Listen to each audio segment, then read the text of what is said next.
Welcome to I Said It, part of the Go for the Two radio network. We are full throttle ahead with college football action, wall to wall. We got some games kicking off in the top 25, Boise State and South Florida. We're in the third quarter. Boise State jumped out to a 7-0 first half lead, but South Florida catches their composure. Byron Brown and that offense started to make some plays, consistent drives, and all of a sudden, South Florida has the lead in the third quarter, 10-7. Some early thoughts about how we saw this game play out. Boise State without Ashton Jeanty, the rushing attack inconsistent. First half of this matchup in Tampa, they only averaged 3.2 yards per carry. Does that change in the second half? A lot of pressure on Maddox Madsen. They just sacked him. It looks like South Florida will take over. Byron Brown started a little bit slow, but he did complete 10 of 18 passes. He has 105 yards, starting to get going as well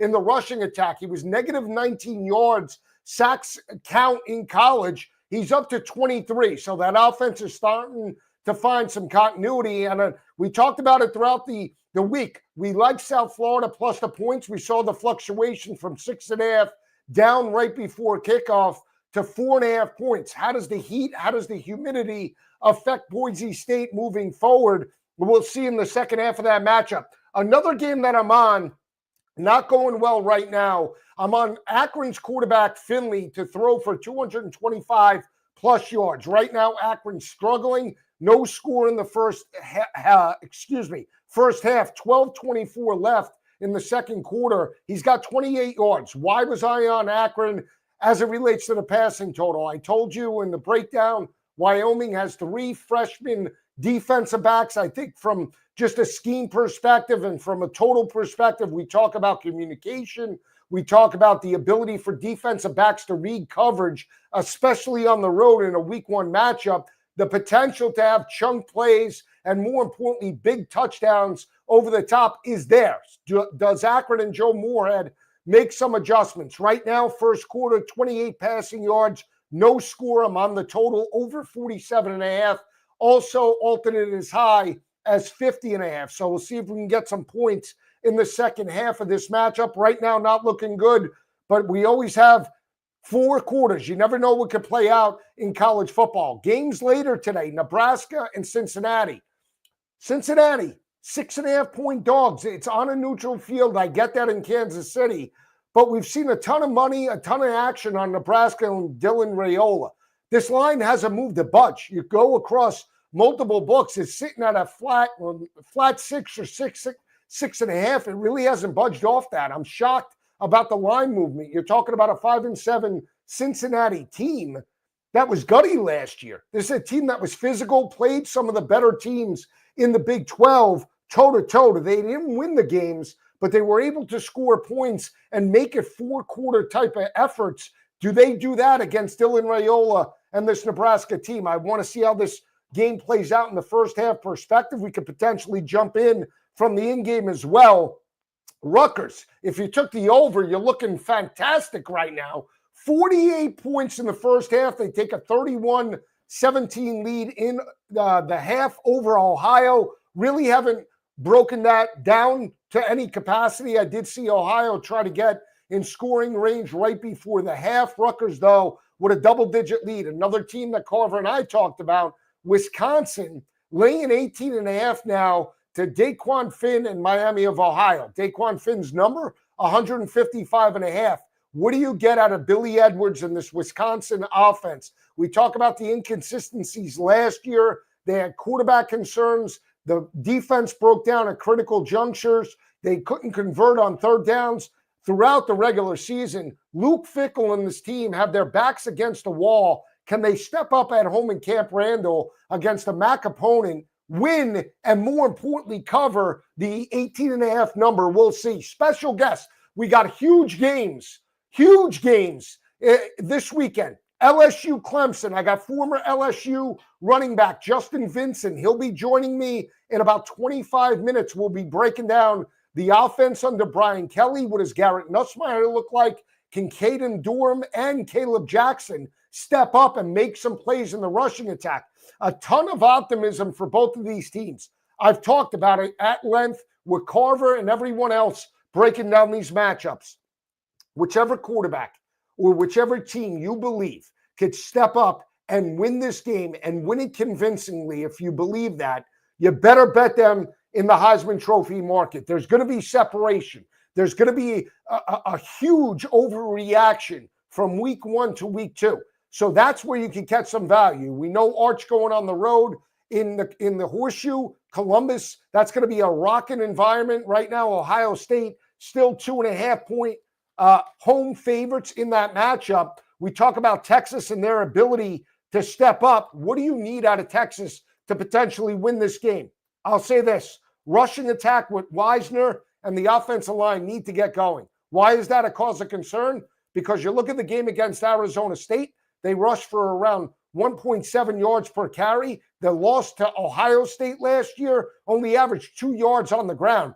That's why Quinn Ewers and that offense were basically handcuffed and in long third down situations. If it wasn't for their defense and their secondary, they could have potentially gotten blown out. They didn't cover the line. The fumble cost them. The play calls inside the red zone as well cost them. And that's why Texas did not win and cover that matchup. You need a better effort on the road. But this is, again, a defending national champion. They have a ton of question marks. Julian Sayin gets the start and the nod. What can you get out of this offense now without Abuka, without Quinshon Judkins, without Travion Henderson, and oh, by the way, Will Howard? We talked about what Ohio State was able to do in the run to a national championship. They averaged 289 passing yards per game.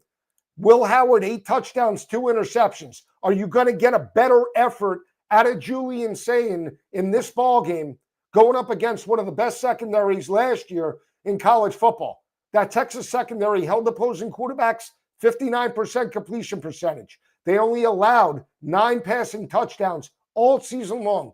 Opportunistic, 22 interceptions. That's going to be whether or not, if Ohio State can move the football, win the turnover battle, and win third down, they should be in this matchup from start to finish. What do you get out of Arch Manning? Some quick notes as well. ACC. I wasn't high on this team, and we talked about it with Carver. We talked about it in the breakdowns. C.J. Bailey having a day for NC State. 155 yards. Kid is balling. The kid is balling. 17-0 right now. NC State over ECU. That total was in the 60s. Let's not forget, North Carolina State owns the all-time series, 19-14. Overall, remember that game in the bowl game that shot through the total? Do we get the points in the second half? High 60s. We got 17 points with about 10:58 left in the second quarter. Wyoming and Akron, still no score, 11:45 left. Right now, Wyoming buried deep inside their own 20-yard line. 1st and 10 on the Wyoming 14. Same Wyoming offense, methodical, play defense, and hope to win it in the fourth quarter. We'll see if they could do that in this matchup. They were 7.5-point favorites. And now, before kick, it went down to 6.5. And all of a sudden, you're seeing them in a dogfight right now. I'll say this. I am not high on this Boise State team. Not in any capacity. I will say that right here, right now. When you look at this game, Boise State, top 25, based off of last year. They got smacked around by Penn State.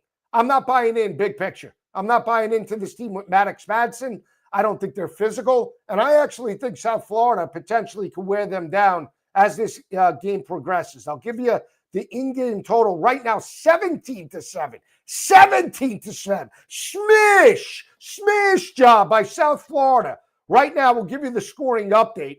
Right now, South Florida balling. Love to see it. I have South Florida and Byron Brown starting to heat up. 11 of 18 now.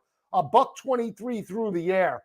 You look at how they scored. I'll give it to you play-by-play. Touchdown, 45-yard touchdown pass. Let's see.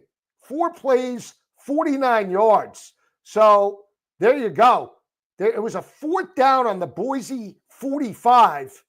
And Hewlett completed. I think it was a fake punt. I got to take a look and see how they scored. It wasn't Byron Brown, but Right now, South Florida and Golish rolling the dice, baby. Love to see that. Again, you love to see the home dog step up and make some noise. 17-7 now, 8:18 left in the third quarter. I mentioned I was on Byron Brown. The rushing attack as well. He's got 24 yards. I altered him as high as 60 plus. Byron Brown through the air right now, 11 of 18, or $123. They've made halftime adjustments, clearly. Also, USF, after they weathered the storm, after they gave up the first touchdown to Boise State, they made adjustments defensively. Now we're starting to see this defensive front seven really stuff the rushing attack. 21 carries, 54 yards out of Boise State, 2.6 yards per carry. Where's Ashton Genty now? Not taking the game over like he did last year. That is the biggest difference. If the offensive line is getting pushed around, they're not winning at the point of attack, all of a sudden there's not going to be holes. We'll see what Maddox Madsen and this offense do in the second half. Do they start to panic as they get into the fourth quarter? We'll keep an eye out on NC State. Right now, they're rolling. I mentioned the 9 o'clock games. Wisconsin laying 18.5 right now to Miami of Ohio. Daquan Finn, and I talked about it. With his number, 155.5 in this Miami offense, this team led by Chuck Martin, it's interesting because it was a lateral move for Daquan Finn. I mean, you can make the argument that he went to a more, conservative type of offense in Miami of Ohio. I mean, with Gabbard and with all the quarterback play that they have had under Chuck Martin, it was more like a game manager type of offense. Run the football, play sound defense, win the turnover battle. And Daquan Finn, when he was there at Toledo, for the most part, ran a 5-wide spread type of offense. What do you get out of this offense now? And what is he able to do? If he's under the 155, in my opinion, it's going to be all Billy Edwards and all of Wisconsin. We talk about Wisconsin in these games early on. They have struggled in recent years. They have struggled throughout these big games, or you could say they have played down to the level of competition under Luke Fickell. This was a coach that could write his ticket a couple of years ago, and right now the guy is struggling. The guy might be run out of town with a 5.5 win total. I mean, Luke, it's unbelievable how different 3 years makes. Talk about Des Ridder, Jerome Ford, and that team from Cincinnati. All of a sudden, they're answering huge questions in 2025. We'll see what Billy Edwards could do. Right now, Boise, 2nd down and 10, right around their own 35-yard line. 7:03 left, critical 2nd down. And let me tell you, Madsen scrambles, he gets 5 yards. But let me just say this. They are getting after it. You could see the front seven of USF starting to win consistently on the line of scrimmage. And that's going to play out as the heat progresses. And I understand we're coming in. It's 8 o'clock Eastern time. This game kicked off 2.5 hours ago. But the heat, the humidity for Boise State, we saw the situation play out in the bounce house a couple of years ago with UCF and Bowser. He had a huge night on the ground in that matchup for UCF. They can't convert on a 3rd down. So it's 4th down again for Boise. And right now, you got to believe that USF is a team playing with house money. They're going for it, it looks like, on 4th down. They're going for it.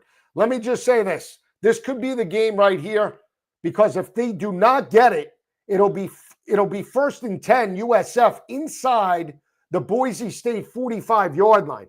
So we'll see exactly how this plays out. It's a 4th and 1. We'll keep you updated. See the play call. Unreal right here in Tampa. Unbelievable. Got him! Smash him! Look at the moves. Madsen keeps it alive. Unbelievable. He gets the 1st down with his legs. Here we go. 1st and 10. Boise State. They're eating like Ezekiel Elliott. Oh, baby. I need this Wyoming, this gutless Wyoming team. Here comes Finley. Here he goes. We got a little mojo. Finley up to 43 yards, kid, in Wyoming. Let's attack that secondary over the top, inexperienced. And let me just say this about Joe Moorhead. He sucks. I mean, Joe Moorhead stinks. Okay? This guy got all the credit at Penn State when he was the offensive coordinator. He went over to Miss State, couldn't do absolutely anything with that team.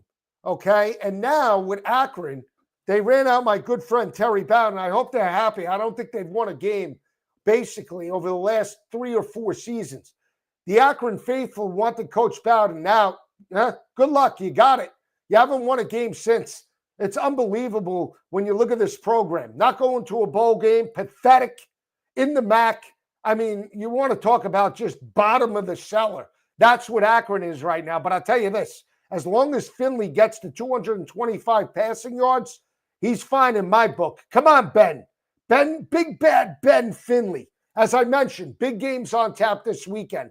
I'm going to have guests throughout the week. Coach Bowden and I will be breaking down all the matchups tomorrow on the podcast. 8:15 in about 14 minutes. Former LSU running back, BCS Sugar Bowl MVP, Justin Vincent, joining the show. We'll get his take and pulse on LSU and where Brian Kelly are at the entering the 2025 campaign. I've said it time and time again. I believe in Brian Kelly. I believe that he can elevate this program, but it's do or die in 2025. You have to do it this year. You have to get to 10-2. You have to crack the college football playoff. You cannot be an 8-4 team in the regular season like you were last year. You have a quarterback. You have the best wide receiver core in all of college football. It's time to put up or shut up. Now, I will say, from what I'm hearing, there's a lot of people high on Clemson. That's fine. And that's all well and good. I just don't believe Clemson, from a personnel perspective, offensively, is as strong as LSU. You want to take the home field into account, that's fine. I talked about the dominance with Coach Bowden, and Coach Bowden was on that staff back in 2020 after his days at UL Monroe. 2021. He was a graduate assistant with Dabo. Let's not forget, Tommy Bowden hired Dabo, and when Bowden left and was let go, it was Dabo that took over the program. So he knows the Bowden family very well. Coached under him. He was breaking down all of the analytics, all of the play calls for their opponents throughout the past couple of years. And we talked about it, Coach and I. When they had the run with Deshaun Watson and they had the run with Trevor Lawrence in 2019, they were averaging well over 240 rushing yards per game. They haven't been over 200 since basically 2020. That's how long the Clemson offense has been. Now, they have been more consistent after Will Shipley left and Phil Maffa. Last year, they averaged $173 on the ground. But just think about the dominance when they had Travis Etienne and they had Trevor Lawrence and they had all of those playmakers. They were throwing it for about 240 yards per game and rushing for 240. The offensive balance was there, running and throwing the football. Now, I am concerned from the defensive perspective. If I'm LSU, and we'll get Justin's take, the RPO game with Cade Klubnik, he's not as mobile as some of the other quarterbacks. But if you look, Jackson Dart in the first half beat them with his legs. If you look at Marcel Reed, beat them in the second half against Texas A&M. Jalen Milroe abused them. What does that defense do with Cade Klubnik in the rushing attack? If they could shut down Cade Klubnik in the rushing attack, and those ends can shut them down, that is going to be a huge asset to have for that defense. I like LSU. I just think they're the better team. I believe in Brian Kelly. I know his back is against the wall.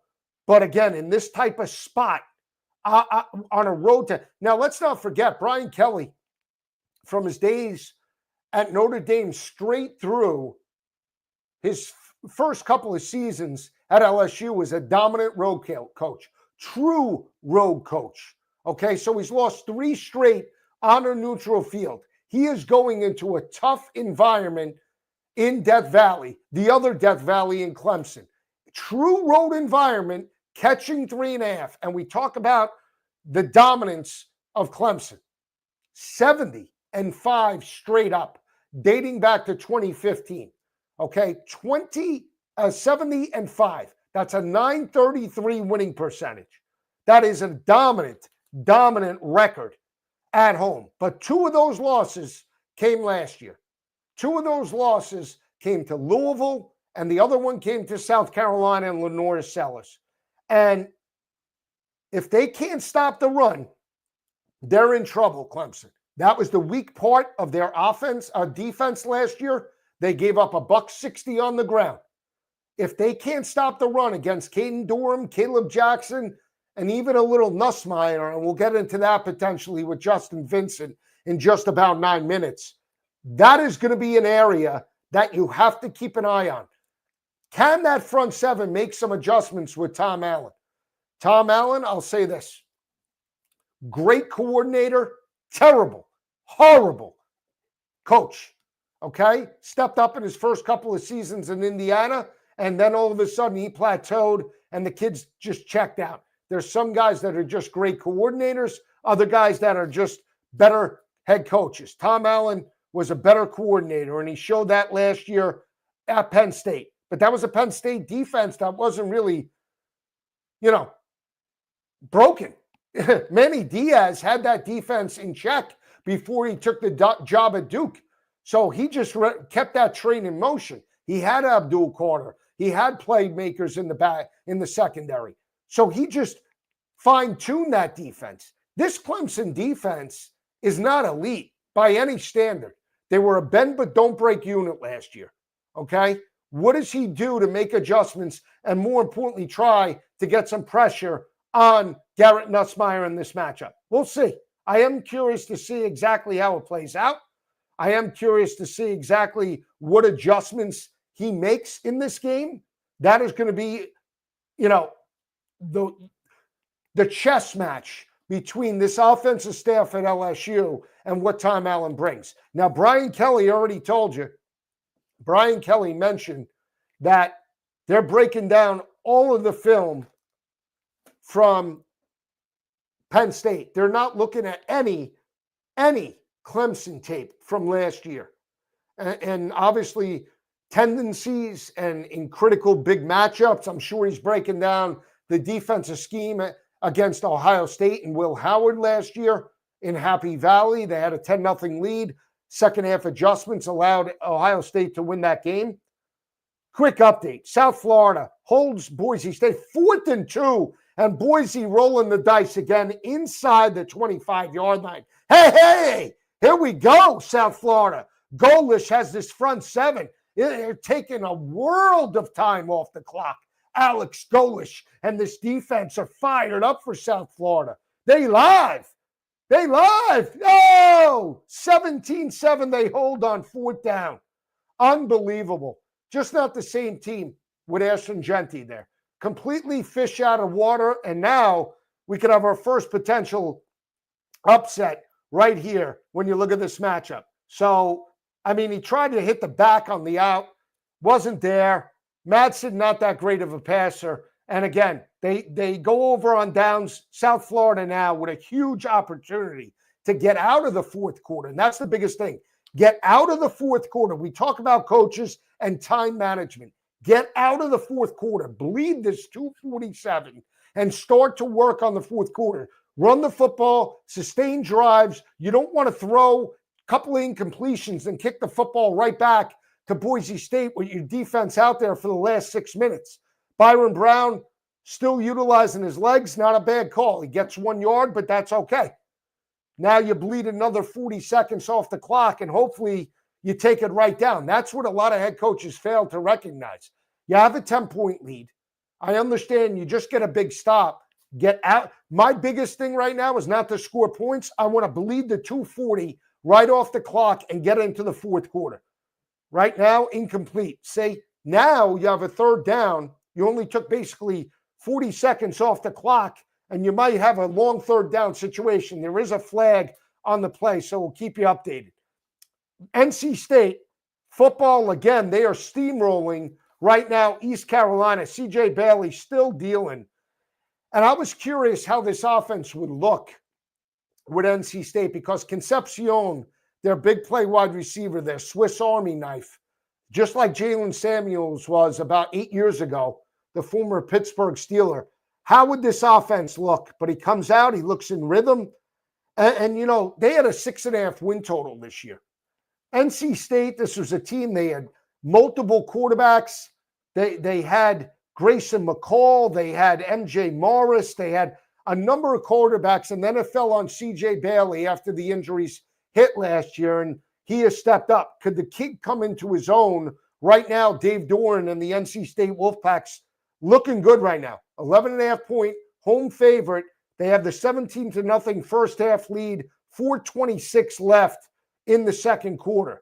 I mentioned, wow, looks like a big touchdown. Byram Brown on the ground. Sliced and diced this defense. 15-yard rush by Byram Brown. I'll give you the updated stats. They are dicing this Boise State defense right now. Byram Brown, 178 yards through the air.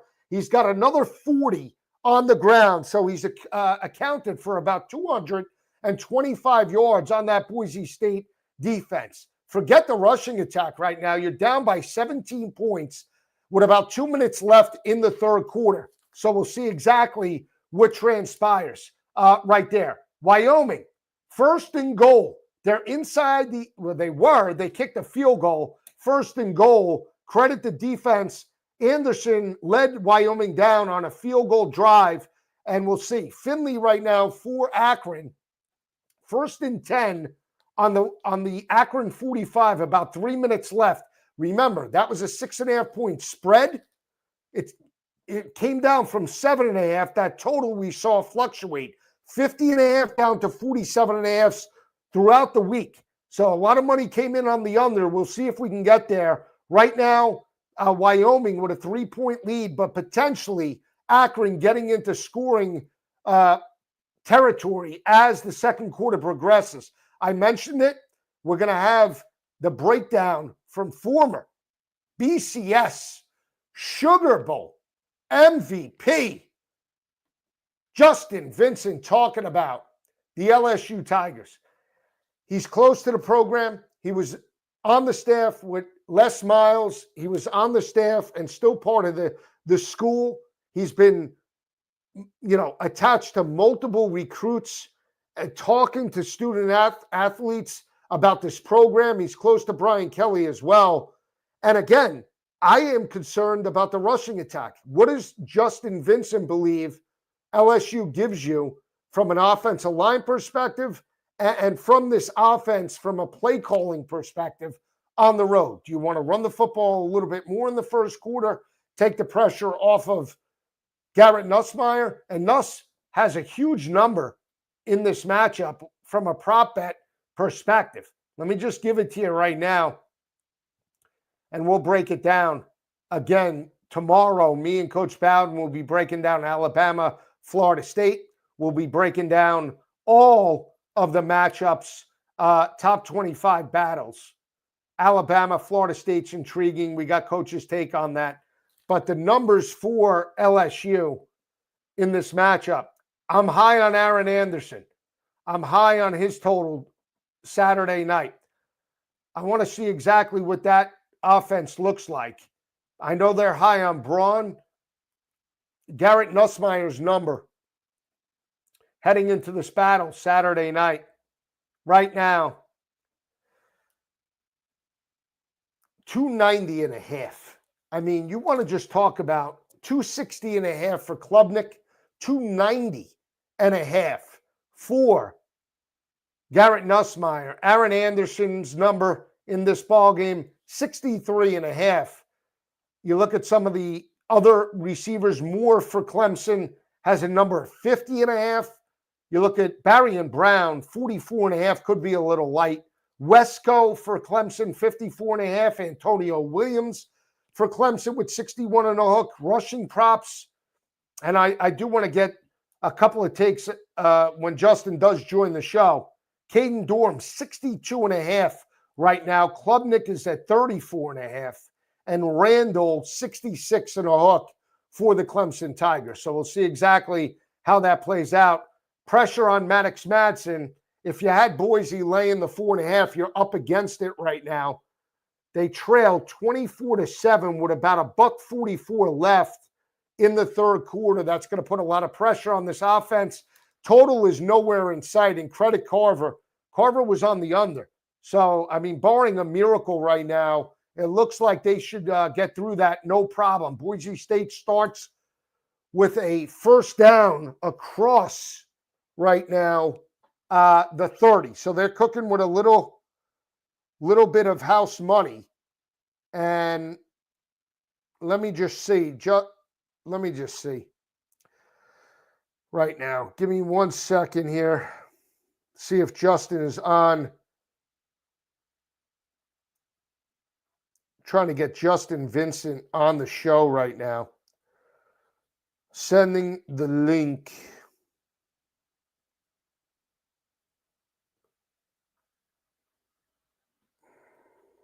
And we'll get it up. Like I mentioned, 24-7 right now. Boise State with the first half lead. And we'll see exactly what transpires. They're cooking right now. Madsen has him across the 40. 53 seconds left. Wyoming still clinging to the 3-0 lead, but right now Akron inside the Wyoming 40. So we'll keep you updated on that. We'll see exactly. Right now the kid Finley up to 58 passing yards.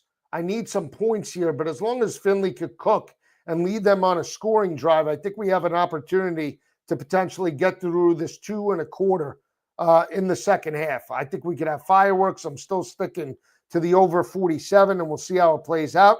And we'll see exactly what transpires in this matchup. Just trying to get Justin connected on the show.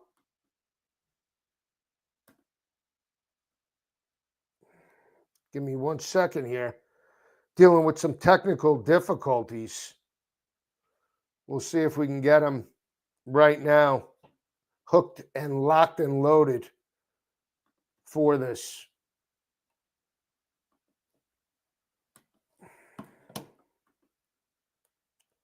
See what we're doing.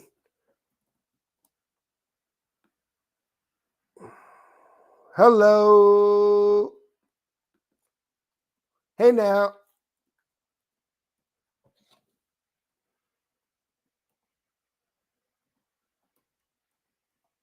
Hey now, here we go. See if Justin Vincent's up and ready. And then we'll break down the LSU and the in-game perspective from Akron. I'm going to be live with Carver at 10:30, I think. So we'll keep you updated on that. See exactly what transpires. Akron right now, 3rd and 5 on the 32. So we'll see exactly what happens right here, right now. Need points. Give me points, baby. Come on, Finley. You're up to 63 yards. We'll see if Finley can do it right here, right now. 3rd and 5 on the Wyoming 32. He's up to 63. Give me 100 and we'll call it a day. Halfway to maybe 200, 2 1/4 in this matchup. The other game of note, I mentioned Nebraska. That game is going to kick in just a little bit. Carver and I will be on the line for that matchup. I like Cincinnati. I know it sounds crazy, but I buy into this team just from the spread perspective. Nebraska, I understand. I picked them over 9 wins potentially. It lines up if they can get this win. But I still believe that Nebraska could be in a dogfight on a neutral field. That line smells to me to some capacity. And again, we'll see exactly what transpires. But I mentioned we were going to have former BCS Sugar Bowl MVP, former LSU big-time running back Justin Vincent on the show. Justin, always a pleasure. Give me your thoughts about the landscape right now of LSU as they head into Death Valley, the second Death Valley in Clemson on Saturday night. Yeah, you know, I've had an opportunity to go out there a few times this past fall camp. if you're talking about passing the eyeball test, they pass it with flying colors. But like I know, those practices, a lot of brother-in-law going on, so you don't really know what you know, right? Until the jersey color changes. So, but I'm excited because if you're talking about the receiving core, if you're talking about that O-line gelling, with the transfer and Bradley Moore from VT and DJ Chester maybe sliding over and some of the young guys, and I'm excited about the defense too. Blake has them flying around to the ball. We got a bunch of new additions. I'm excited for Saturday. I fly out tomorrow morning at 9 a.m. and I'm looking forward to it.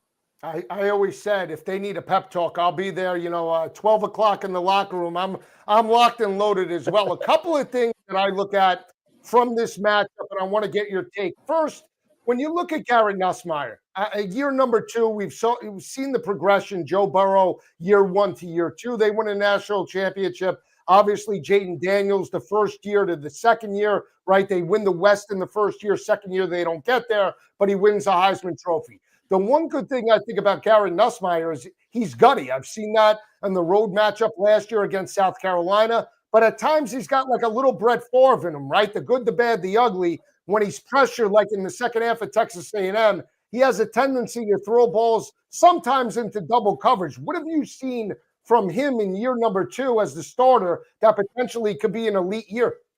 Yeah, the maturation of a kid who has had his ups and downs, his growing pains, and you get thrown in the fire, per se. He knows that he has help.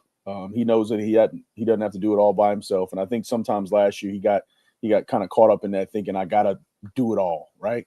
You don't have to do it all. You got playmakers out there. You coach well. If there's an opportunity for you to get the first down, get the first down. But we know you aren't Jaden Daniels, but we just need you to fall forward. Right. And now on the road, right, we see this matchup and we talk about the dominance of Clemson. I've said it. There are 70-5 home teams straight up dating back to 2015. They did have 2 home losses last year to Louisville and South Carolina. In both of those games, they were pushed around in terms of the offensive line. Both South Carolina and Louisville were able to run the football consistently. And when you look at the running backs right now with Caden Durham, Caleb Jackson, what have you seen out of the rushing attack that maybe can have some success Saturday night against that front seven?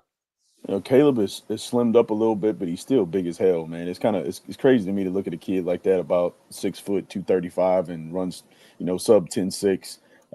And obviously, Caleb is Caleb, right? Caleb Durham, he's a Swiss Army knife. He can catch the ball in the backfield. He can pass pro. Obviously, he's not as big as Caleb Jackson, but he can get the job done. And don't be surprised if you see freshman Harlan Berry. Harlan Berry has been putting in the work during camp, and I think we may get a chance to see him a little bit on Saturday night. But I have all the confidence in the world of those young men with the balls in their hand. I've said this too, and get your take about the wide receivers, right? We talk about Aaron Anderson. He's the returning starter. I told Matt Moscona from LSU, right? He's a good friend of the show. I told him he's got a little Trindon Holiday in him, in terms of the body size. He can scoot, but you bring in Nick Anderson, you bring in Barry and Brown, you bring in Braun, the tight end from Oklahoma. I mean, they potentially not only have the best wide receiver core in the conference, but maybe in all of college football if they catch some fire Saturday night. Yeah, and don't forget about Tre'Davious Green, our red zone stopper. He is every bit of 6'7", 240, and long stride, great reach. Chris Hinton has gained his confidence back. He's greased lightning in the bottle, and obviously Barron Brown, who the world saw set it on fire last year versus Florida. I'm from Kentucky. Nick Anderson, the from Oklahoma guy. He's coming back off injury, but I think he's well. And then, Dustin Hill. We got Jelani Watkins as well. I think we got some guys who can put up some points. I think if they took the top 4 out of that room and put a 4x1 team together, I think they give Team USA a run for their money. They can scoot. I'll say that. That has to be the matchup, especially if they have success running the football. They're staying in manageable third downs. They're going to win that ball game. They're 3.5-point underdog Saturday night, but I still think they win the ball game outright. I do want to talk about Harold Perkins. We saw him in year number 1, right? 13 and a half sacks. He leads the team to an SEC West title. And then all of a sudden, he has a position change. He's back to the star. Now with Weeks, can we expect the old Harold Perkins to to potentially step up against that offensive line Saturday night? I think so, man. They're gonna move him around quite a bit. I think he's in the world knows he's more productive on the edges. But there'll be some situations where he have to be in the slot and do some things like that. And Tristan Keys, the young guy that stepped in last year as linebacker when Harold went down. We got some guys who can fly to the ball, and I think the scheme that Blake has got together to get all those guys on the same page, and because sometimes you look at a room like that, or even a wide receiver room, and it gets a little tight. It's only one football out there, right? So you got to try to figure things out and put the best group of 11 on the field that can make plays and put LSU in the best position to win ball games. I don't envy Blake at all. He's a good friend of mine. And I look at him, I say, man, you got to figure this thing out. But I tell you what, I said, me and you going to fight if you put Harold Perkins stacked in the middle, because his money is being made on the edge. Yeah, absolutely. I think we saw glimpses, right? Blake takes over the defense that was one of the worst in the conference, dead last a couple of years ago. And it's a feeling out process, right? You have to weed the players that fit the scheme, don't fit the scheme. They had high highs at times. You go back to the second half of Ole Miss, they single-handedly won that game. And the game against Arkansas and Fayetteville completely shut down Taylor Green. And then you have the bad at times, first half against South Carolina. I think you'll see more of a consistent bunch this year because they understand the scheme a little bit better, right? What is the biggest thing in respect to Brian Kelly that maybe last year you didn't see the biggest change? We know he's lost 3 straight week 1 matchups. Those all came on a neutral field. They're going into a true road environment. Coach looks pretty confident to me. He looks like he understands what needs to be done, and he feels confident about that game plan. Yeah, he has to. Like I heard you mention earlier, like he knows like this has got to happen in 2025, and you got all the players to do so. I think for me, being a former player and being an administrator now, and I'm trying to step out of my former player eyes and look into but it's when you get down the field and you get in those situations early in the game where it's fourth and an inch or 4th and 2, 3rd and 3, you got to run the ball. And then you also got to take the points when they're there, especially when you're on the road. As insignificant as that may seem, momentum is real, right? You drive down the field the first series and don't put points up. And then, they get the ball back, get a nice little return. They break off a run here, good catch here. Next thing you know, they put 6 up on the board.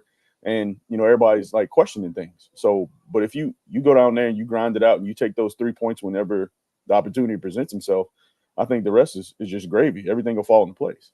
Yeah, I agree with that. I think if they get this game on Saturday night, that momentum will build, and then you'll see that confidence carry through, not just from the players, but from Brian Kelly as well. We know he's one of the best game planners.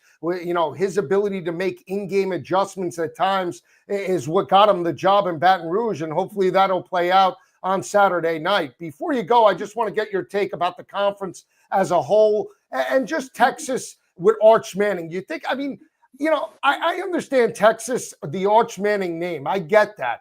But to put them number 1 overall and knowing the talent that they lost last year, this wasn't even a national championship team. And yet they're the number 1 team in the nation heading into 2025. You think it's all hype, or is Arch for real? I think he's for real. But the thing that it kind of, catches, I think, everybody's attention, especially the football heads out there, is that, the games that he did get in last year, like that wasn't SEC opponent. He did show out. He did, run for a touchdown, threw for a few, and it wasn't that bad of a showing. It was actually a really great showing, but it wasn't against a formidable opponent, right? And when you rank somebody number 1 over other teams that have positioned themselves and have a good team, it's kind of almost a slap in the face. And I'm not saying Texas can't get it done, but it's unproven with the year 1 starter, And I agree. And I think I think he's more than capable of living up to every bit of piece of hype there is out there. But at the same time, just coming out the gate and putting them there, it's a dice roll right there. I agree. We'll see how they play against Ohio State, a road environment. We'll see if he steps up. I will say, if Garrett does have a huge performance, outduels Cade Klubnik, they win it by double digits and Arch loses, we might see Garrett Nussmeier as the front runner for the potential Heisman Trophy entering week number 2. It's always a 100%. pleasure. It's always a pleasure. I love when you're on the show. I'd love to have you on as the season progresses. Safe travels. Let's get it done on Saturday night in Death Valley, and we'll talk after the game. No doubt. And that's Death Valley number 2, by the way. That's right. Always. Yes, well, absolutely. Always a pleasure. All right. Definitely. Thank you. Justin Vincent, unbelievable. Great guy. I've had him on throughout the years, talking about just a consummate professional, the ability to give insight about the running back room, Brian Kelly. Justin was on the coaching staff during the Les Miles days. He's stayed with the staff and with the organization and the school, and to get that insight, not just from a BCS Sugar Bowl MVP, but a former NFL player with the Pittsburgh Steelers. We love to have him throughout the year. So Justin Vincent providing that. I understand we're going to have Clemson guys on as the season progresses. Don't worry about it. But right now we got the LSU faithful in the house. We'll talk about the update. Bowling Green with Eddie George making his first start as head coach, 17-0 right now in their matchup. So we'll keep you updated on that. Finley and Akron, they stink. You know, Akron and Joe Moorhead, let me just say this. Joe Moorhead, who would coach Akron? Let's be honest. They're not going to a bowl. They haven't lived up to expectations. They went down. They're one of the worst programs from a facility standpoint in the MAC. Fantastic. They have one of the best facilities. This is dating back about 5 or 6 years ago. But right now, from a talent pool and where they are going up against some of the other teams, dead last in FBS right now. He's basically coaching for his job. 15 seconds left. Wyoming clinging to a 3-0 first half lead. Let's not forget, they were 6.5-point favorites when this game kicked off. USF adds another one. Smash job. USF smashing Boise State right now. All Byron Brown. He's got 40 yards on the ground, 210 through the air. So another 15 yards potentially, and we get the 225. So I need him for about another 20 on the ground. If I'm Golish and I'm USF, that's it. Step on the pedal. Kill them. That's it. Knock it out. Knock out Boise State. Not literally, of course, but you have them dead to rights. Knock them out. Put them out of their misery. Take them behind their woodshed. That's it. You have to take them right now. You're 31-7, laying 6.5. Put the ball into Byron Brown's hands, and let's get it done. Let's see what other games of note from an in-game perspective. And I'm going to be on with Carver. This is great. College football's kicked off, had a mad workout. Ham. See, give you an update right now, and I'll probably stop. You'll need to unlock your iPhone. There you go. Wow. Ohio. Carver on the ropes. He loved Rutgers in this matchup. Rutgers had a 31-17 lead. Parker Navarro leading Ohio back 31 up. I couldn't bet on this game in New Jersey, but the over is looking fantastic. We got a game in Piscataway. Unreal right now. Dave Doran, they just flashed 71-11 when leading at the half. He's one of the longest tenured coaches in the ACC. 13th year behind Dabo Sweeney. We'll see if they can cling and cover that 11.5-point number. I am on Cincinnati. Call me crazy. I pulled the trigger. Why not? We'll see if we can get there. Byron Brown having a day, though. Let me tell you, he was hurt last year, and that really affected the continuity of the offense for USF. They struggled mightily against that game against Navy down the stretch. That defense kept them in it. And all of a sudden, offensively, they couldn't convert, run the football, and all of a sudden, that was it. Couple updates about some other teams. Missouri with Bo Perbula, the kid from Penn State that bolted on his team prior to the semifinal. He's completed 11 of 14, a $103 and a tutty. Missouri up 19-0 over Central Arkansas. Drinkwitz and the crew. Darian Mensah and Duke, 10-3 over Elon. Mensah, who got $4 million, 11 of 17, a $1.44. So right now he's dealing, but they only have a 10-3 lead. Oak State, Mike Gundy, the mullet. Mullet man, 14-7. He was laying 25.5 with this. I got to get the quarterback's name. Haas Henji. That's a problem. Haas Henji right now, 5 of 10, 96 yards. He's also rushed for 27 yards and a touchdown. So we're starting to see offensive identity for some of these teams. Connor Wegman and Houston right now, 7-0 on Stephen F. Austin. A couple of games later, San Diego State and Stony Brook. I told you that. This Akron game, I mean, really, with this Finley. I need this Finley to step up. He better step up. Byron Brown right now, in order for Byron Brown to get the 225, I need a scoring drive by right now, Boise. They can't just go 3 and out and all of a sudden, just that's it, lay up like Tin Cup. They need to score at least a touchdown or a field goal to at least keep the pressure on USF and Byron Brown to at least throw and run the football. Right now, Boise across midfield, 1st and 10, about 11.5 left. Madsen, and they're inside the 20-yard line, cooking with fire. All of a sudden, fireworks in Tampa. Here we go. Whoop, whoop, whoop. That's it. Here we go.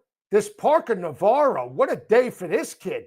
Parker Navarro, 19 of 28, 219 and 3 tutties. Say it ain't so, man. We'll see, and we're going to incorporate the players throughout the show. That's the way I want to do it from an in-game perspective. We have breakdowns. We bring a top-notch player in. Tomorrow night, I might be live, too. Why not? It's college football season. Everybody wants to see me get crazy. I'll get crazy. I tell you what, Wisconsin doesn't step up, that's it. It's over. I said it, not you, me. Unbelievable right now. Let me give you some updates. Other updates. I feel like I wish it was a Saturday. Saturday, we need a full slate. I'm going to be locked and loaded. I'm doing the show on 10 to 12 with Donnie Rightside. And we'll be covering all the top 25 battles. And let me just say this about the show. We have you covered with all of the gambling perspective and have you covered with all of the analysis. I've been breaking down these games for about a month and a half now. At times, I'm tired of talking about it. NC State, they gave up a touchdown at the end. Right now, 17-7, so they're not covering at the half, the 11.5. That was a 61.5 total. You got Hauser and Bailey dealing. Hauser up to a $1.57 for ECU, and you have Bailey stuck. He came right out of the gate in the first quarter, basically had 155 yards. At the half, only $1.75. So has ECU made some adjustments? We'll get you some lines updated right now. I'll give it to you. Minus 18.5 from the in-game South Florida. 48.5 is the total. Other games of note, Bowling Green, 24.5 point favorites. They're up 20-0 in the third quarter. 37.5 is the total. Wyoming, 3-0. 23.5 is the total. You know what? I'm going to double down. I think they're going to have some success in the second half. I am going to jump on this total right now. I believe that Finley and this offense are going to bust out. I mentioned 3 defensive backs for Wyoming. We saw them move across midfield. They just got no points. I believe they can convert, and I believe Wyoming can move the football as well. I'm going to jump on the 23.5. I still believe that we get points aplenty, and I think Finley can open it up in Akron. Call me crazy, but that's what I'm doing. It's my show, not yours. I said it, not you. How about that? So there you go. Let me see. Where are we? Lost it. I'm navigating through the system. Oh, no. They have no in-game total right now. Why isn't it not on the mobile? What are we doing here, FanDuel? You got no games on the mobile here? Here we go. 23.5. And I'm taking Finley if they give me nothing on Finley. I'm taking you know what? I'm taking the in-game total right here. I'm taking it. I'm taking it, boys. 23.5 right now on FanDuel. I'm jumping in on Akron, Wyoming, minus 106 to the over. I will take that right here, right now. Okay? And we will see how this progresses in the second half. I believe in this offense. I think we got points. And I believe in the kid Finley to at least get me to 2.25 with that secondary. Other games of note, Jacksonville State and UCF. Welcome back, Scott Frost. That offense doesn't look like a juggernaut. Maybe it wasn't Gus Malzahn. Maybe it was just the talent at UCF. We talk about Ja'Cory Brown not getting the start with Scott Frost. I thought Ja'Cory Brown was the best quarterback on the roster at the end of the regular season for UCF. I understand he wasn't a Scott Frost guy. He was a Gus Malzahn guy. You want to bring in your guys. I get it. But your offense is not humming right now in the bounce house. Right now, Fancher, the quarterback, 3 of 7 for UCF. So we'll see exactly what transpires. Cam Fancher, 3 of 7 for 15 yards. Let's not forget tempo, like Josh Heupel in the rushing attack with Tennessee. We don't see that right now. 12 carries, 66 yards. The game is delayed right now in the second quarter, so we'll keep you updated. Probably some bad weather navigating through the Orlando area, so we'll see how does that affect the total. I told you I just jumped in on Wyoming. A couple of other games of note that we could potentially jump on. I like Wisconsin. Maybe we take a shot with Billy Edwards. Billy Edwards total, I mentioned, very low in this matchup. Can Billy Edwards give you something? Can Luke Fickell open up this offense, or no matter who the head coach is in Wisconsin, whether it be Barry Alvarez or Paul Christ, we're going to get a quarterback that can't throw for more than 200 yards. I do have, hang on, I just want to tell everybody, I want to key it up, okay? I have a triple diamond, smash your bookie, mortadella special for week number 1. I'm going to put it out tonight with Carver. I'm going to put it out throughout the week. You'll know who I like. It is a mortadella special. The salami, Joey. Yeah, give me the salami. That's what we're going to have. I love the breakdown. I love the matchup. I feel confident about it, and I think we're going to get it done. I told you keys that I'm looking at, and I don't want to get too much into the big games because I'm going to be on with Carver at around 9:30, maybe 10 o'clock. So I'm going to be on back-to-back. This is my show. I'll be on Carver's show. So keep an eye out. But great job right now by USF. Very impressed with this team. I think Golish is a very good coach. I think he's done a fantastic job for the most part, especially when you look at this program as a whole. And, you know, it's incredible. Jim Leavitt was going to be nominated into the Hall of Fame this past weekend, I believe, at USF.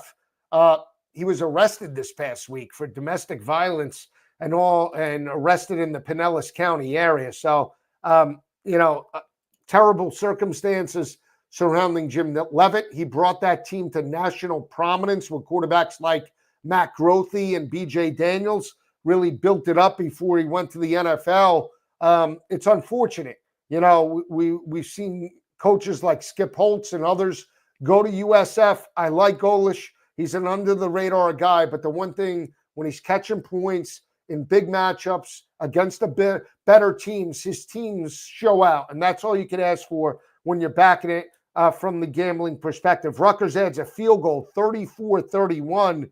They're on life support right now in Piscataway. This is not the way they thought this game would play out. Parker Navarro and Ohio right now have the football with the opportunity to take the lead here late in the third quarter. Let me give you the updated time for Rutgers. There is right now about 4 minutes left, I believe, in the third quarter. So keep chopping.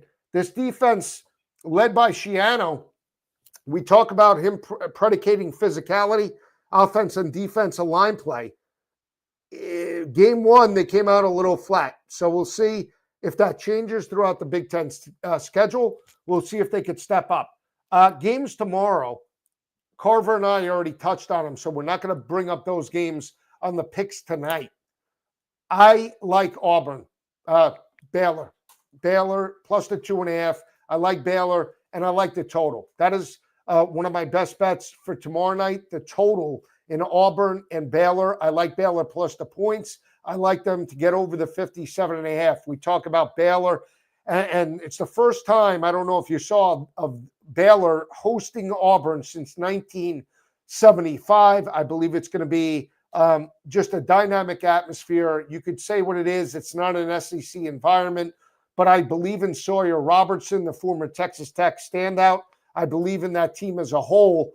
And we're talking about Aranda, Aranda and Hugh Freeze. At this point, I think Aranda's a better head coach. Hugh Freeze at Liberty, overexceeded expectations. Hugh Freeze at Auburn, no, like every other Auburn coach, basically since Gene Chizik left. I mean, that's basically what you see.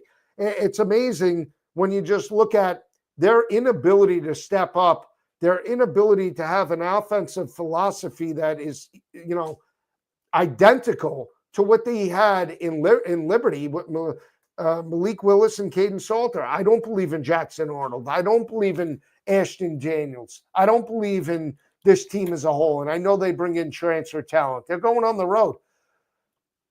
I like Baylor, but I love the over. And that is my best bet. I think we blow through the 57.5. I think Sawyer Robertson and that team could break out, and we'll see how it transpires. Update in Tampa, Maddox Madsen just busted a big run, so the drive is still alive here for Boise.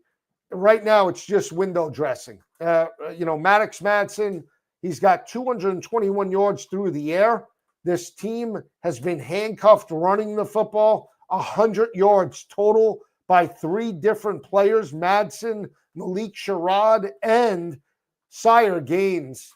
They've averaged 3.1 yards per carry. What a difference a year makes. And on the flip side, you have Byron Brown, basically 80% of the offense for USF. So we will see exactly how this plays out. Right now, 3rd and 6 for Boise State. But if I'm USF, I know you want to run the football. You still have to show out. You still have to, make sure you close this game out and make sure that you close the door. So we'll see if they can do that. Couple of lines of note. Minnesota right now, through one quarter, they are laying 14.5. They're inside the Buffalo 25. 2nd and 10. Connor Wedman and Willie Fritz. Second quarter still have a 7-0 lead on Stephen F. Austin. Missouri still up 19-0. Gundy and Hemby, or is it Hemby? Hengy. I mean, Haas Hengy. 14-7 right now. Duke tied at 10.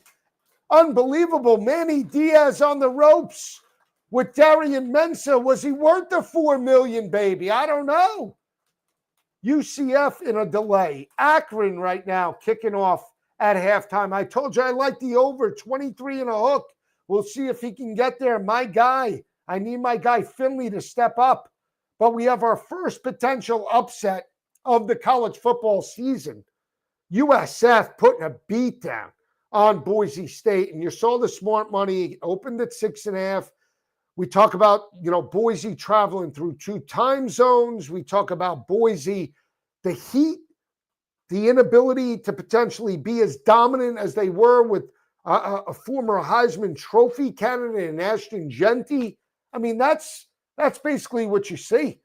Now, I will say this.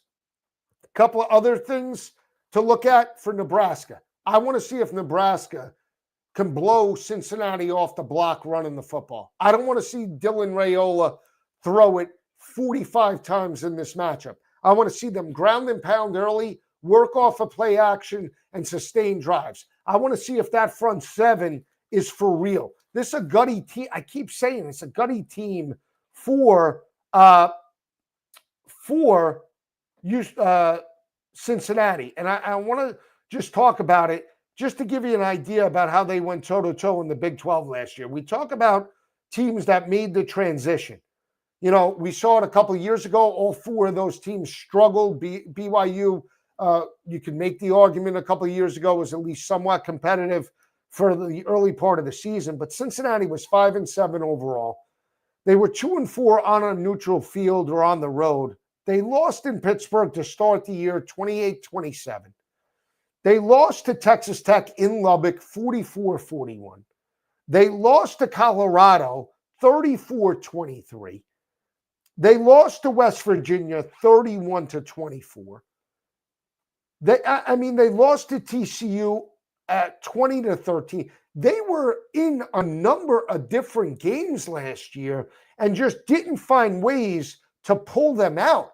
Again, it's a neutral field. It's game number one.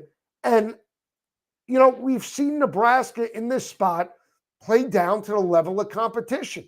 Can they do it this year? I don't know. The spread to me, and even if it's on a neutral field, the spread to me is still shocking. We've seen 90% of the money come on Cincinnati, Nebraska, and the line hasn't budged. It's just stayed there. And I understand neutral field, but still, everybody just thinks Nebraska is going to blow them out. Maybe they do, but I'm taking a shot the other way. They might not win the game, but they could cover the 6.5 in Cincinnati. I do like Wisconsin laying the 18.5. I liked it at 17.5. Still like it at 18.5. I don't think that's an issue in the matchup in any capacity. So we'll see. Other games of note tomorrow. Just want to see if there's anything Carver and I discussed that we're not going to cover tonight.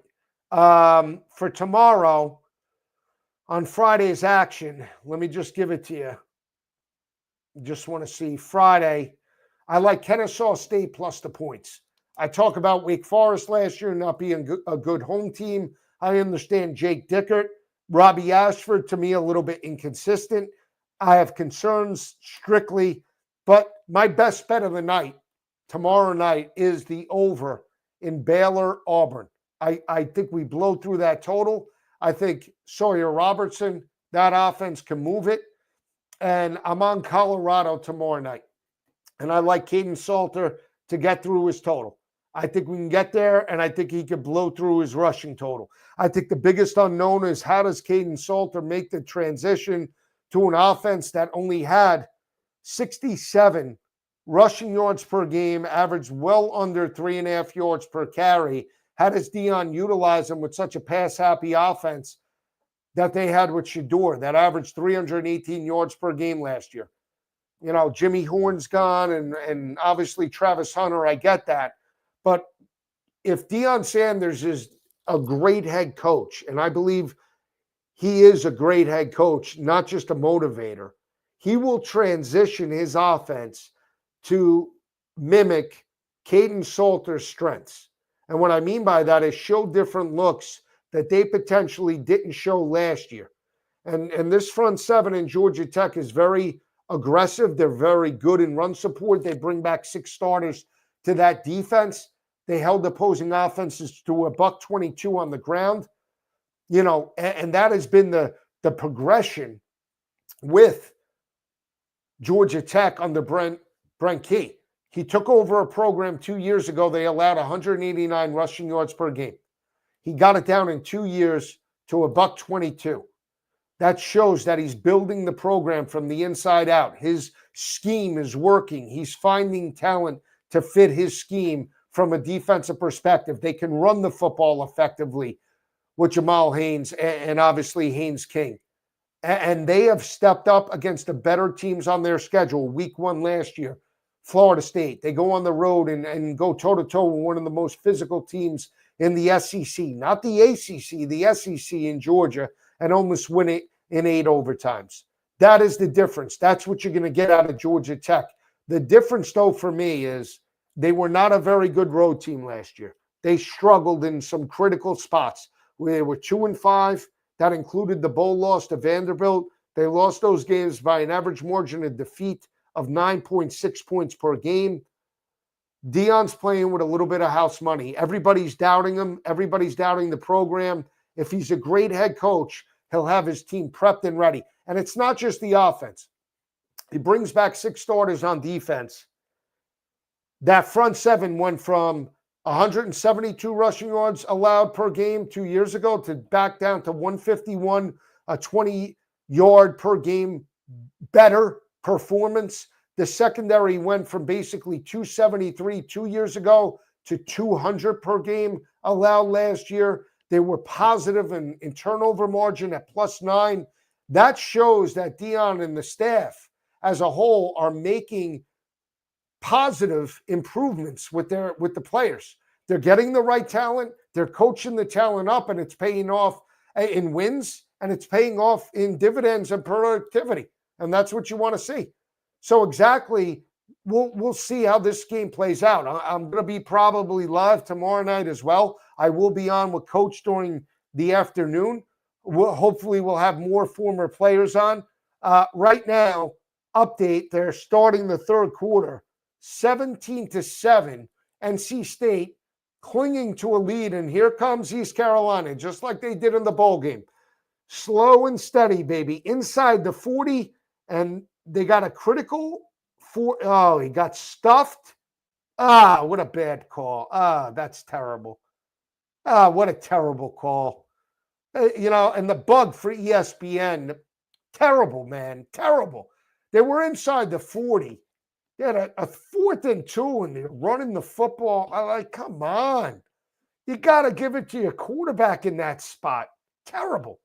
All right, we'll see. Right now, Byron Brown with 43 yards on the ground. Could he get to 60? Could the guy bust one?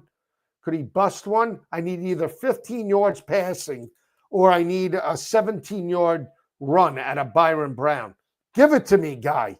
If he didn't get sacked in the first quarter, we might have had it. We'll see exactly.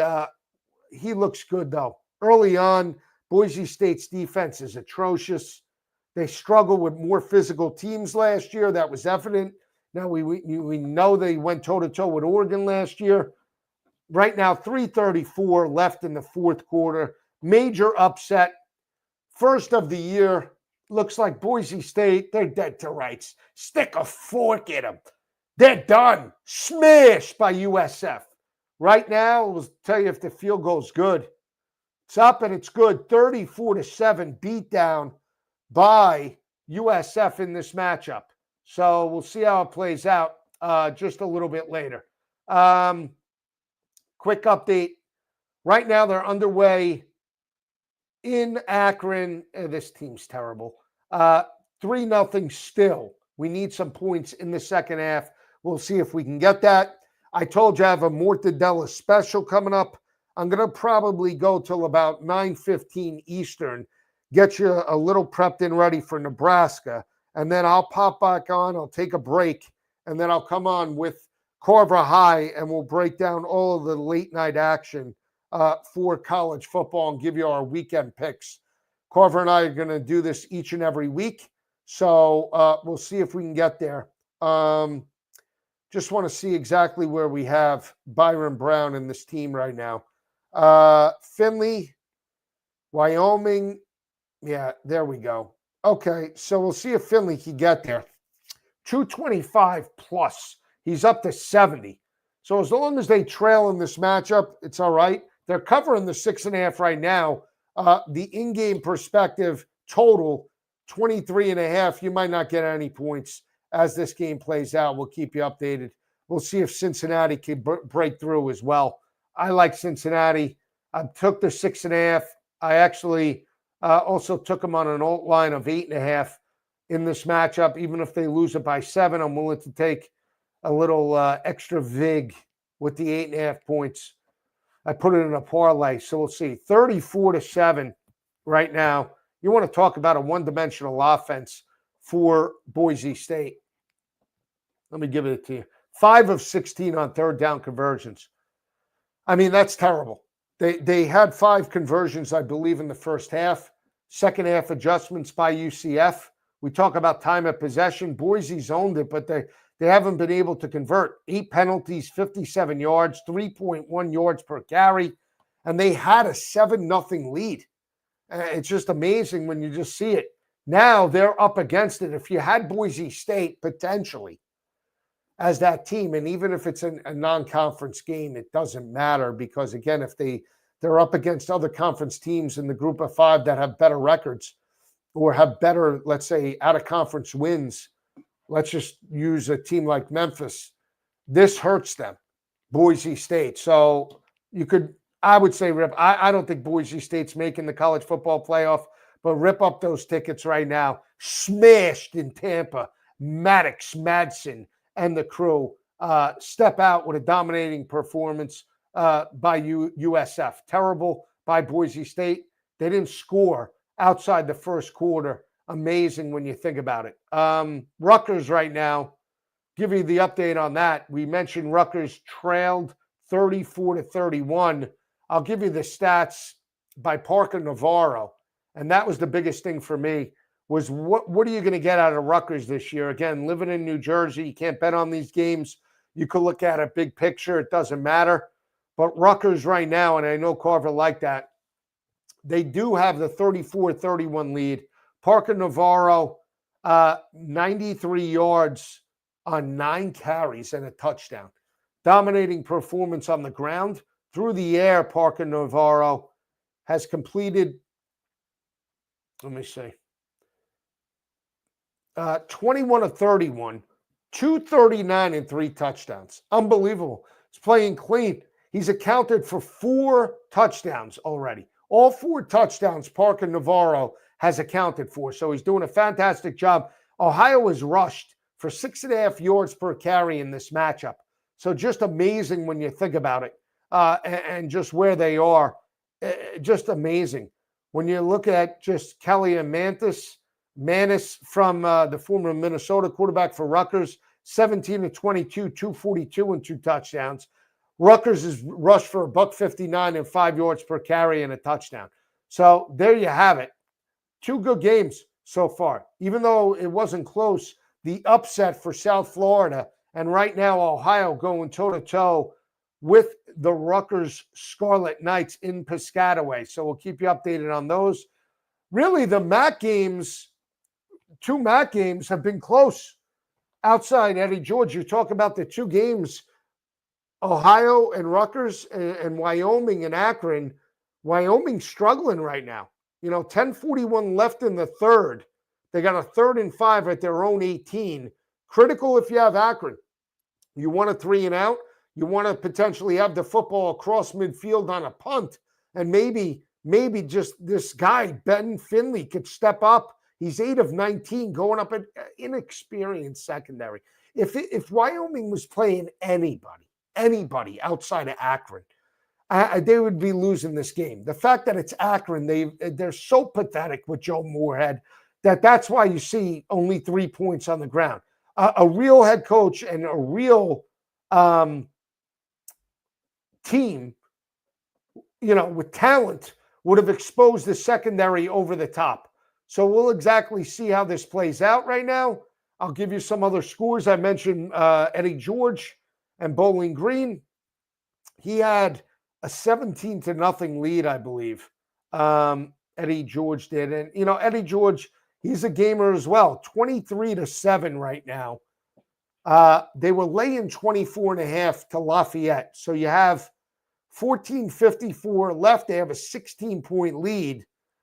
And Bowling Green right now on the move, 2nd and 10. Even if they punch it in, does he go for 2 to make it a 24-point game? It doesn't matter because the in-game number was 24.5. You're still covering even if they go for 2. If you took Lafayette from an in-game about right around halftime, the 24.5-point number is looking okay, barring an outside miracle. This game really slowed down in Raleigh. East Carolina and NC State, 17-7 after you had basically 17 points. It felt like in the first 20 minutes of this game. Amazing. Still delayed in the bounce house. Probably thunder. Unbelievable. UL Monroe up on St. Francis, 7-0. Wyoming, I mentioned 26-0 with Bo Prabula and Missouri. Oak State 17-7. Hush Hengy stepping up. You want to talk 5 of 10, 96 yards and a tutty. This is UT Martin. 7-0 Minnesota cracks through. 10-0 for Connor Wegman. Hey, Connor Wegman. How about Trent Dilfer? You want to talk about almost getting run out of town? I tell you what, 10-7 right now over Alabama State. If Trent Dilfer can't beat Alabama State, guess what? Let's fire up Eddie O. I know it's Alabama, but Eddie O will coach that program up. That's a perfect, I want to say, program for a coach like Ed Orgeron, a motivator. You can get some young talent, some big uglies on the offensive defensive lines, and you could coach them up in that area. Might not be a bad spot for Eddie O that wants to get back into coaching. I need Nebraska to start. Nebraska, I believe, is on a little bit of a delay, waiting for the South Florida game to end right now. I'll give you some updates. East Carolina flying to the football.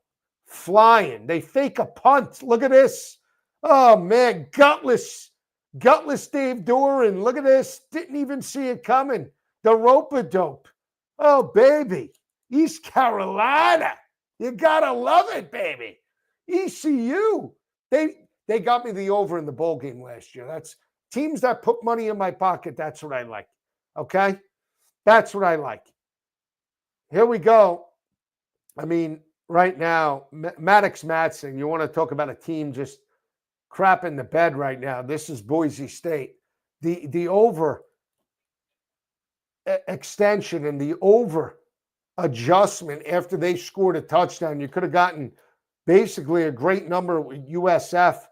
Right now, from that point on, they have been outscored, Boise, 34-0 in basically the first half and beyond.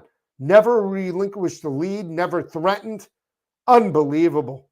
Just amazing right now. And just put it to bed. Boise State, I'll just say, out of the college football playoff, thankfully. Enough talking about this team. It was bad enough when Ian Johnson and Rab, right, and Jared Zabransky beat Adrian Peterson in Oklahoma. Happy to have Boise State out of the college football playoff. Thank you, Alex Golish. Stick a fork in them, they're done. Woohoo! Beautiful, baby. We can move on. Maybe Memphis has a shot. We shall see. We shall see how it transpires. Let me see, give you a couple of updates here. NC State right now, I'll give you latest numbers on this right now. And you can hit me up on Twitter. Ask me anything. I'll be here all night. College football's on, baby. Just strap me to the cockpit. Golish, 34-7. All right, what can we look at? I told you I'm on the over second half of Akron and Wyoming. I still believe. I'll go down, it's all right. I played the lottery tonight. You never know, right? You never know. $1 in a dream. Now it's $5 for Mega Millions. It's incredible. Here we go. Wyoming. Here we go. Here comes Finley. Here comes Big Bad Ben Finley in Akron. Right now, making some noise. Across the 40. Come on, Big Bad Ben Finley. Here we go. This Joe Moorhead, too. Really, offensive coordinator, Penn State, takes over Miss State, ran that program into the ground. Now, basically, he ran Akron. Akron was dead to rights after Terry left. And let me just say this about all the Akron faithful that wanted Terry Bowden run out of town. I'll just say this. Beat Pittsburgh, beat Northwestern there, took Akron to its first bowl game and win back in 2018 when they beat Utah State, an 8-5 overall record. Almost knocked off Michigan in the Big House on a last-second drive. You want to talk about elevating a program that was 2-22 back in 2011 and 2010, and he took it over in 2012 and brought you to respectability, and you weren't happy going like 5-7 in the MAC. Where are you now, Akron? Show me where you are since basically 18 after Coach Bowden left. Let me see. Let me just go and let me bash Akron with a drum. Akron Zips record, okay? Record since 2018 to present. You ready? Let's see. Football. What do we got? What's the record of Akron since Terry Bowden left? The record for the Akron Zips football team from 2018 to present, 23-53-0. That's pretty good. Nice job there. Woohoo! 16-36 in the Mid-American, including a 3-9 overall record and a 2-6 conference record in 2016. So let's see. In 2019, they were 0-12. They were in 2020, 1-3 with the COVID year, 2-10 in 21, 2-10 in 22, 3-9 and 3-9. Great job. Terry left in 2018. They were 4-8. You elevated the program to new heights. Congrats. The only thing good in Akron is the Barley House. Great jalapeno burgers. Fantastic. Your lips just, they burn, baby. After it's a pound of meat with hot sauce and jalapenos only at the Barley House in Akron. Great place. Great place to watch a game as well. They're underway in Cincinnati, or not Cincinnati, KC. Right now, Nebraska, love the uniforms, by the way. Nebraska wearing white jersey, red pant. Satterfield, his third season here. Oh, look at the Bearcats wearing all red. Oh, you got to love that, baby. How about that coming out of the pistol? Let's see. Look at this. Physical. There, give me a block. First down and more. First down. That's a first down. Here we go, Cincinnati. They're eating. Love it. Love Cincinnati. Look at that. Great cutback. Helmet on a helmet. Hat on a hat. You got to love it. When you get a great blocking scheme in the run game, nothing better. Hat on a hat. Bam, bam. I love this team. All of a sudden now, I'm buying into Cincinnati. Sorsby. Look at this team. What do we got? Look at this. What do we have here? Scott Satterfield. Might have to jump in on the in-game over when I get on with Carver. I'm going to go on for maybe a couple of minutes. Again, 9:30, 10 o'clock range. I'll be back on Carver and Lisi. Remember that show? Live picks, part 2, week 1. Yeah, we're coming back. Checker on a checker, baby. So this is it. Luke Fickell in Wisconsin about to kick it off. Matty Rule. What do we have here? What do we have here? Pistol formation out of Cincinnati right now. Love the uniforms. Love the way the offensive line is playing. I really do. Another 4-yard carry. I'll take it. 3rd and short. That's what you want to see. The biggest thing is, I said it, can Cincinnati run on the front 7? This was a very physical front 7 in Nebraska last year. One of the best against the run. Held opposing offenses right in the area of about 100 rushing yards per game. Can they run?